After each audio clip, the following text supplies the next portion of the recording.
One of the most common questions I get asked wipe after wipe is, how do you make so much money? And to be honest, that's kind of a loaded question, as there's many variables and different things you can do to get rich in Tarkov. And so far, I've already shared one of my biggest secrets to making money in Tarkov. But another critical component is the hideout. I use my hideout to pump out useful and valuable items around the clock, even while I sleep.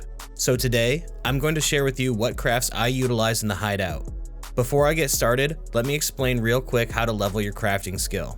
In order to maximize your crafting skill XP, you need to alternate your crafts. This means you should never craft the same item at one station in the hideout over and over again. So for each station, I will list at least 2 crafts. As the higher your crafting skill is, the faster you can manufacture items. And when you get the skill elite, you can craft 2 items at each station at one time. So remember, alternate your crafts. Okay, let's get started. At the lavatory, I typically craft Cordura by purchasing 4 sling backpacks from Ragman.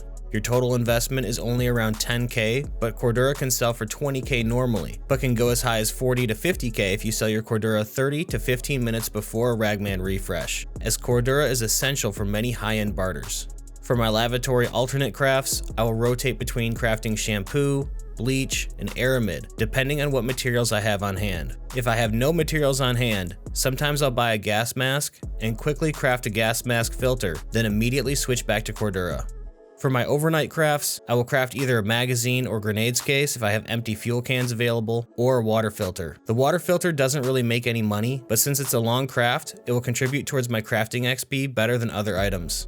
Moving on to the workbench, the number 1 craft here is green gunpowder. If you've saved up a bunch of crafted green gunpowder, try to sell them right before you get off the game for the night, as this is when most people are buying gunpowders to start their overnight ammo crafts. To alternate, I'll craft Nixer lenses if I have the euros to spare, and sometimes I'll craft magnets or even wires as I tend to loot the ingredient items whenever I can. My overnight crafts are almost always some type of ammo. If I need 7.62 BP or M61 ammo, I'll craft those as they're extremely powerful. But if I want to craft something I can sell, I'll sometimes craft 3.66 APM ammunition if I have the spare SP6 ammo. There's actually tons of useful crafts here, so if you need a particular type of ammo or have the items on hand, such as the craft for the VOG 25 grenades, go ahead and run it.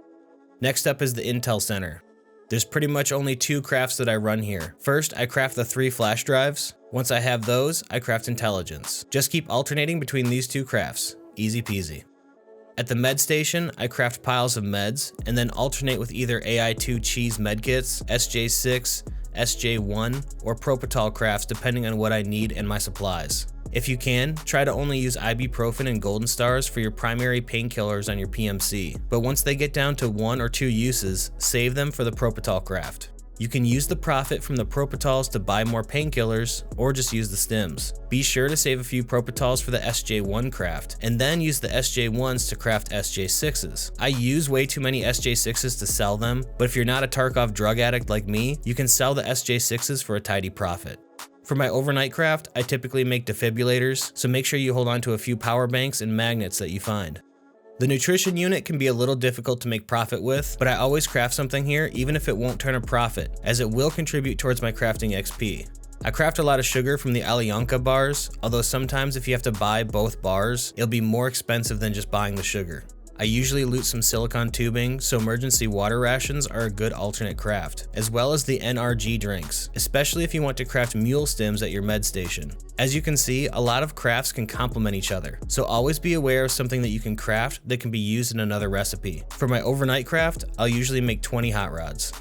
And lastly, the Scav Case. If you have the Scav Case, you might be wondering what option to use. And if you don't have the Scav Case, you might be wondering if it's worth it. For me, Moonshine has been absolutely amazing for 12.12. Moonshine was always a decent option, but it seemed like the 85k option of past wipes was the best overall. But now the highest ruble option costs 95k, and it just doesn't seem to come through with good items consistently, although I have had a few home runs. The Moonshine, on the other hand, has been phenomenal, and you can either sell the Moonshine you craft, or try your luck with the Tarkov lottery and feed it to your Scav Case. And that's it. Remember, always alternate your crafts, and keep your eye out for items in raid that might be useful in crafts. Just because something doesn't sell for a lot on the flea, doesn't mean it's not worth picking up and taking back to your hideout to be used in a craft. After all, a ruble saved is a ruble earned.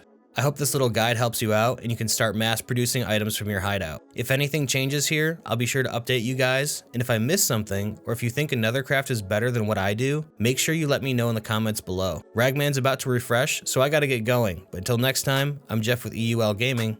Good luck out there.